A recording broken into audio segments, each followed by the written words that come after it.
सदा क्लीं ॐ क्लीं दूरादेव पलायन्ते स्मरदश्चरितं मम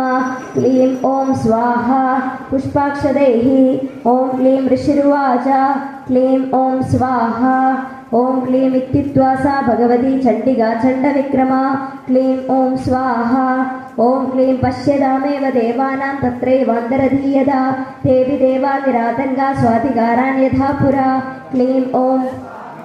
ॐ क्लीं यज्ञभागभुजः सर्वे चक्रुर्विनिहतारय दैत्याश्च देव्या निहते शुम्भे देवरिपौ युधि क्लीं ॐ स्वाहा ॐ क्लीं जगद्विध्वंसिनि तस्मिन् माहोग्रेतुलविक्रमे निशुम्भे च महावीर्ये शेषापातालमाययु क्लीं ॐ स्वाहा